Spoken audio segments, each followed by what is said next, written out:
2019 నుండి RTC employees union ఆధ్వర్యంలో కలిసి వచ్చే సంఘాలతో జేఏసీ ఏర్పాటు చేసి అనేక పోరాటాలు నిర్వహించిందని టీజీఎస్ ఆర్టీసీ ఎంప్లాయీస్ యూనియన్ రాష్ట్ర ప్రధాన కార్యదర్శి ఈదురు వెంకన్న అన్నారు.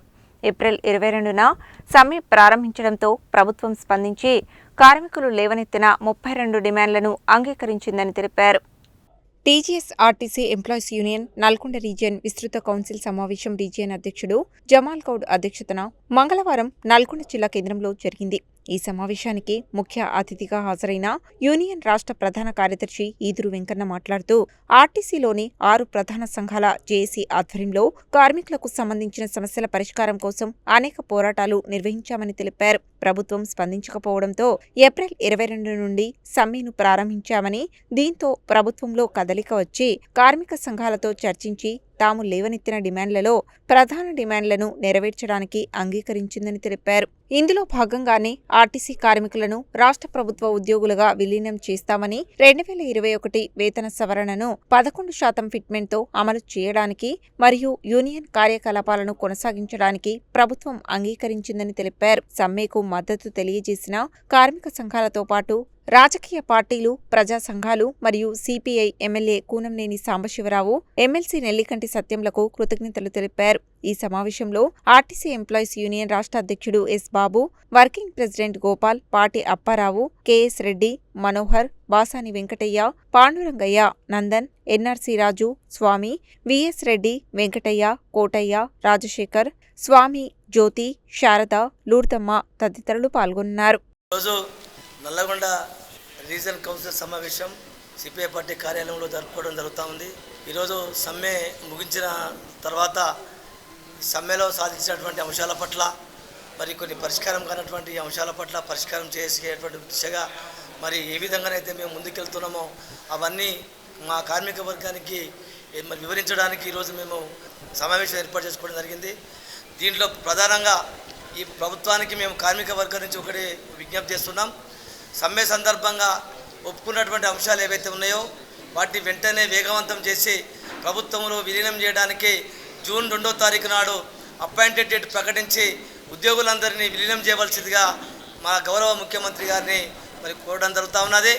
అదేవిధంగా ఈరోజు ఇంకా మిగతా సమస్యలు ఆ 29 అంశాలు ఏవైతే ఉన్నాయో సమ్మె డిమాండ్లో పెట్టినటువంటి ఆ 32 సమస్యలలో 29 డిమాండ్లు యాజమాన్యం దగ్గర చర్చించుకోవాల్సిన అవసరం ఉందని చెప్పేసి మన ప్రభుత్వం సూచించింది. కాబట్టి ఆ 29 డిమాండ్ అన్నిటిని కూడా చర్చించుకొని పరిష్కారం చేయడానికి యాజమాన్యం వెంటనే ఒక మీటింగ్ డేట్ను ఏర్పాటు చేసి మరి జేఏసీని చర్చలకు పిలవాల్సిందిగా పరిష్కారం చేసుకోవడానికి ఒక సమావేశం ఏర్పాటు చేయాల్సిందిగా వెంటనే మేము కోరుతున్నాము.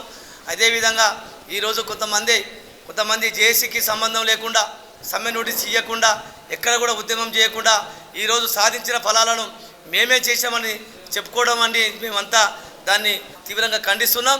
అసలు ఈ సమ్మెకు, ఈ ఉద్యమానికి, ఈ ఉద్యమంలో వచ్చినటువంటి ఫలాలకు చెప్పుకునే అర్హత ఎవరికి లేదు. అది కేవలం ఒక జేఏసీకే ఉంది. ఆ జేఏసీలో పాల్గొన్నటువంటి కార్మిక సంఘాలైనటువంటి ఎంప్లాయీస్ యూనియన్కి మిగతా సంఘాలకే ఉంది తప్ప వేరే సంఘాలకు ఇలాంటిది కూడా అధికారం లేదు.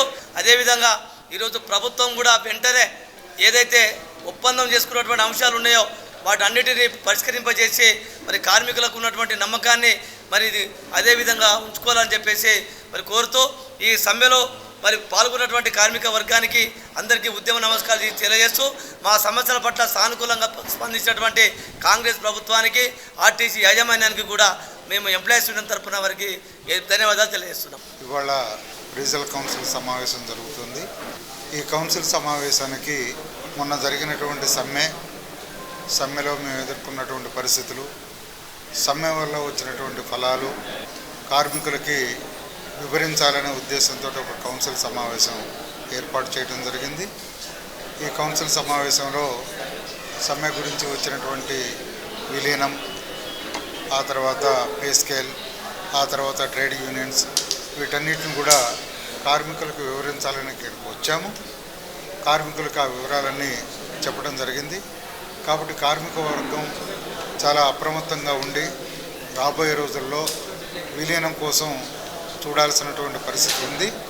విలీనమైన తర్వాత ఆర్టీసీ ఉద్యోగులు ప్రభుత్వ ఉద్యోగులుగా ట్రీట్ చేయబడతారు. కాబట్టి కార్మికులందరూ కూడా మొక్కవోని ధైర్యంతో విలీనం వైపు అడుగులు తీయాలని, రాష్ట్ర వ్యాప్తంగా కూడా ఆర్టీసీ కార్మికులు, ఆర్టీసీ ఉద్యోగులు ప్రభుత్వంలో అతి తొందరలో విలీనం కావాలని ఆర్టీసీ ఎంప్లాయీస్ యూనియన్ కోరుతోంది.